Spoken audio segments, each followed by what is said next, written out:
Բարև ձեզ, ցավոք սրտի արդեն մեր երկիրը այնպիսի ժողովրդավարության այնպիսի աստիճանի ներքև դեպի բացասական նշանով այնպիսի աստիճանի է հասել, որ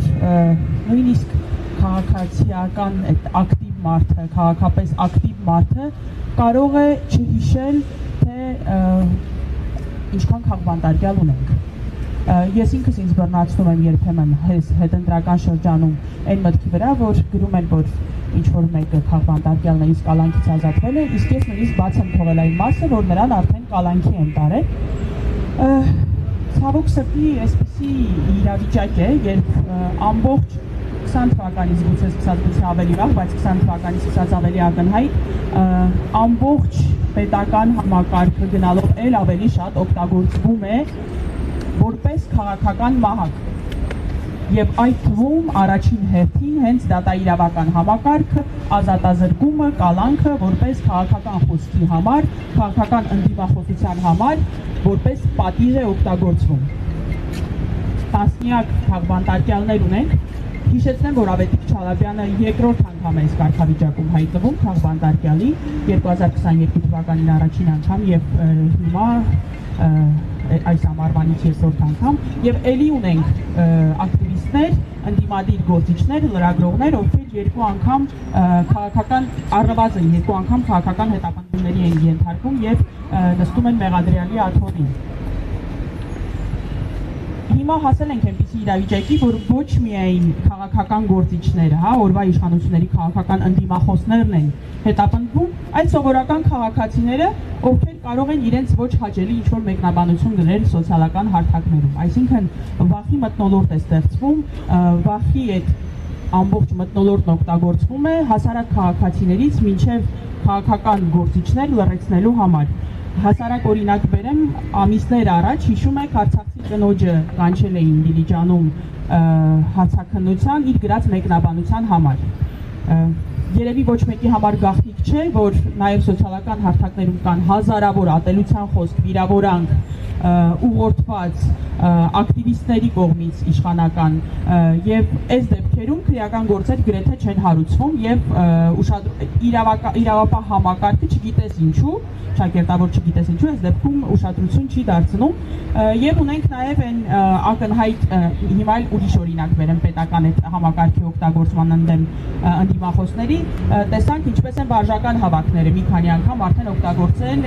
որպես սպառնալիք իրենց իշխանությանը դեմ խոսողների, գնացողների, ընտրությունների ժամանակ վերջին անգամ տեսանք, դիմադրության շարժման ժամանակ տեսանք, երբ ասում էին ֆիքսեք մարդկանց դեմքերը եւ ովքեր մասնակցում են հավաքների, որպեսզի տանեք վարժական հավաքների, այսինքն քաղաքական հայացքով պայմանավորված խտրական դրսևորում, ելի եւս մեկ օրինակ։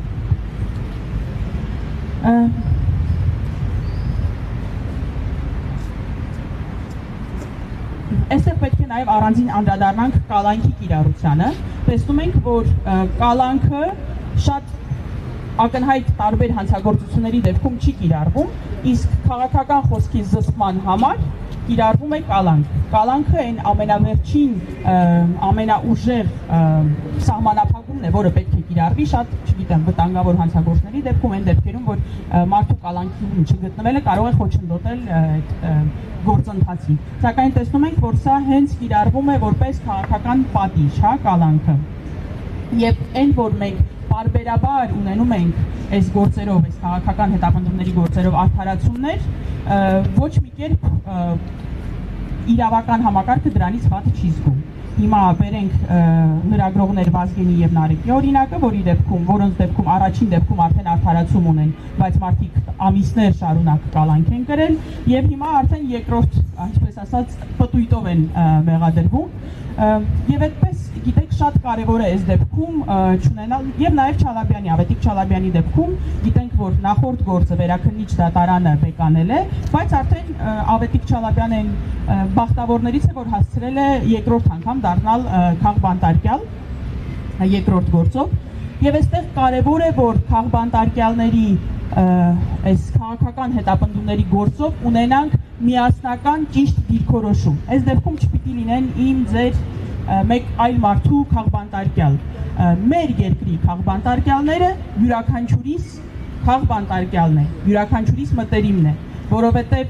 այն ինչ կատարվում է մեր երկրում, սպառնում է յուրաքանչյուրին առանց բացառության։ Եվ կարևոր է, ուզում եմ, որ մեր խոսքը հասանելի դարձնելը, միջազգային հարթակներում հասանելի դարձնելը ոչ մի կերպ չթերագնահատվի։ Միջազգային հանրությունը դանդաղ է արձագանքում, այո, շատ հաճախ չի արձագանքում, բայց պետք է հնարավորինս փաստարկված ներկայացվի իրավիճակը եւ համոզված եղեք, որ ուզեն թե չուզեն մի этаպում որոշ կազմակերպություններ ստիպված են լինելու արձագանքել եւ դա ունենալու է իր հետևանքները։ Այստեղ նորից հիշեցնեմ Ավետիք Չալաբյանի առաջին գործով, երբ որ եղավ միջազգային տարբեր կազմակերպությունների արձագանքը եւ սա արձանագրվեց որպես մարդու իրավունքների դեմ խախտում, որպես ոչ օրինաչափ պատիժ եւ այլն, ունենք նույնը լրագրողների դեպքում, երբ արձանագրեցին, որ Հայաստանում առաջին անգամ կան լրագրող քաղբանտարկյալներ եւ այսպես տարբեր դեպքերում միասնական աշխատանքը, ճիշտ գնահատական տալը, չխուսափելը, ճշմարտությունը բարձրաձայնելուց չխուսափելը տալիս է իր արդյունքները։ Ես ինքս իմ օրինակով ասեմ, ես փորձում եմ բոլոր այն դեպքերում, երբ որ տեսնում եմ, որ քաղաքական հետապնդում կա, արձագանքել։ Նույնիսկ երբ որ դա վերաբերում է այն մարդկանց, ում քաղաքական հայացքների, արտահայտած մտքերին ես ամբողջությամբ դեմ եմ։ Դա չի դադարում այդ մարդկանց դարձնել քաղբանտարկյալ, որովհետև ակնհայտ է, որ այդ մարդիկ հետապնդվում են իրենց քաղաքական հայացքների համար։ Եվ այս դեպքում կարևոր է միասնական ֆրոնտ ունենալ, պայքարել քաղբանտարկյալների ազատության համար, Ավետիք Չալաբյանի համար, լրագրողների Վազգենի Նարեկի համար, Արթուր Սարգսյանի համար, սրբազան գործով անցնող մյուս հետապնդողների համար, Արա Նախճիբյանի համար, Արմեն Աշոտյանի համար, ներողություն եմ խնդրում, եթե ինչ-որ մեկին մոռացել եմ, ցավոք սրտի, այնպիսի վիճակում ենք հայտնվել, այնքան շատ ունենք քաղբանտարկյալներ, որ ստիպված չենք կարողանում հիշել բոլորի անունները եւ յուրաքանչյուրիս աշխատանքի արդյունքում այս մարդիկ կարող են օր առաջ ազատվել եւ միանալ այս անարդարության եւ ժողովրդավարության անկման դեմ պայքարին։ Շնորհակալություն։